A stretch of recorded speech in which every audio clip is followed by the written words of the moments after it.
हाँ, तो ये इसका अन्वय है, रात्रि गमिष्यति, रात्रि जाएगी, सुप्रभात होगा और सूरज उगेगा। पंकज यानी कि जो कमल खिलेंगे और कमल के अंदर जो भंवरा छिपा हुआ है वो इस विचार से बिल्कुल निश्चिंत है कि कोई बात नहीं, सुबह जब सूरज उगेगा तो मैं इस कमल में फंसा हुआ जो हूँ मैं बाहर निकल जाऊँगा। लेकिन क्या है, किस्मत को कुछ और ही मंजूर है, एक हाथी के द्वारा वो उजाड़ दिया जाता है। ठीक है, तो ये संदेश था हमारे जीवन के लिए, मनुष्य के लिए, कि मनुष्य को बहुत ज़्यादा योजनाएं नहीं बनानी चाहिए, क्योंकि समय और वक्त का हमें कुछ नहीं पता कि क्या कुछ किसके साथ कब क्या हो जाए। अब ये जो है ये स्वर्णकार यानी कि सोने के स्वर्ण सुनार के माध्यम से हमको क्या संदेश दिया गया है, क्या दिया गया, नवे ताड़नाथ तापनाथ वहीन मध्य नवे विक्रियात क्लिश मानो अहम अस्मि स्वर्णस्य में मुख्य दुखम तदेकम यतो माँ जना गुंजाय तो लेती। देखो, मनुष्य सोनार के माध्यम से एक बहुत ही अच्छा संदेश दिया गया है। ताड़यति मतलब पीटना, ठीक है, मारना।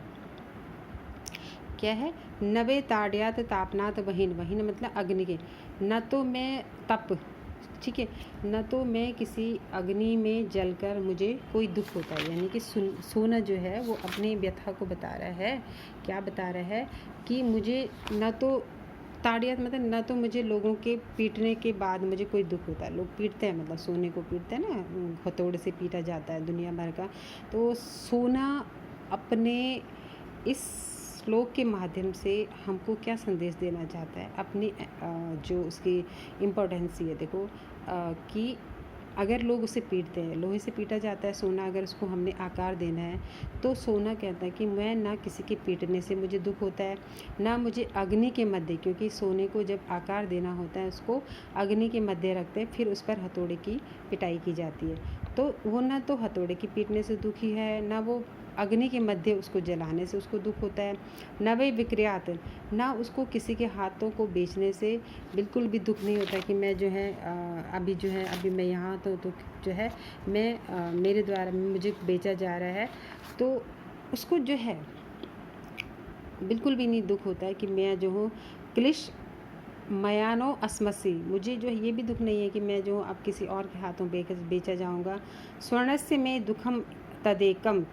सोने को अगर दुख है तो वो बहुत ही मुख्य दुख क्या है उसका, तद एकम मतलब अगर एक ही दुख है, मुख्य मतलब मुख्य, दुख मतलब दुख, स्वर्ण से मतलब सोने को एक ही दुख है, क्या दुख है कि ये तो माँ जना गुंजाए तो लोग मुझे जो है गुंज मतलब रति के समान तोड़ते हैं, रति के समान तोड़ते हैं, यानी कि मेरी तुलना रति से की जाती है, यानी कि उसका जो अपनी सेल्फ रिस्पेक्ट है, कितना कीमती सोना, और उसके बाद उसको रत्ती के समान तोला जाता है, तो ये उस सोने को नहीं बर्दाश्त होता है। वो कहता है कि मुझे चाहे तुम पीटो,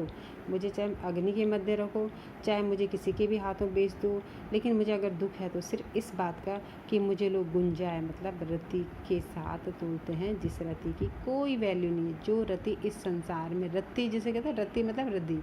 रत्ती एक ऐसा मानक है जो बहुत ही हल्का है और वो अपने आप को हल्के में नहीं लेना चाहता। सोना बोलता है कि यार मैं तो इतना कीमती हूँ, मैं जब भी किसी के शरीर पर या किसी भवन पर या कहीं भी मैं अगर विराजमान होता हूँ तो मेरी तो है वैल्यू बढ़ जाती है। लेकिन क्या है, मुझे तब बहुत दुख होता है जो उस मेरी वैल्यू को किसके समान आंका जाता है, एक रत्ती के समान। तो कोई भी महान पुरुष हो या कोई महान आत्मा जो है उसको कितना भी प्रताड़ित करे, लेकिन अगर उसकी तुलना किसी नीच इंसान से की जाती है तो वो शायद उसके लिए सबसे अपमान भरा होता है। तो इसी प्रकार से मनुष्य के जीवन में भी यही है, वो कितने भी दुख सहन कर ले, उसके जीवन में कितने भी संघर्ष आए, लेकिन अगर उसकी तुलना उस इंसान से की जाए जो उसके जीवन में कोई भी, जो किसी के जीवन में कोई महत्व नहीं रखता, तो शायद उसको लगता है कि अब मेरे जीवन में इससे बड़ा दुख कोई और हो ही नहीं सकता। ठीक है, तो इस प्रकार से इसका हम अव्यय भी देख लेते हैं। इसका अव्यय है, ये देखो,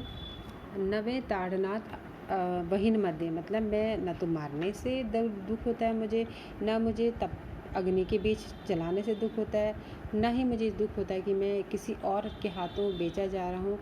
मैं स्वर्ण से मुझे दुख है तो सिर्फ इस बात का कि लोग जो है मुझे गुंजाया रति के समान तोलते हैं। समझ में? तो इस प्रकार से मैं आपको इस अनुयुक्ति ब्लाउज़ का अर्थ आपको समझा सकी हूँ। तो इसके बाद मैं आपको ये प्रश्न उत्तर और सारा अभ्यास कार्य दे रही हूँ और आप इसे अपने नोट्स बुक में उतार दीजिएगा। ओके।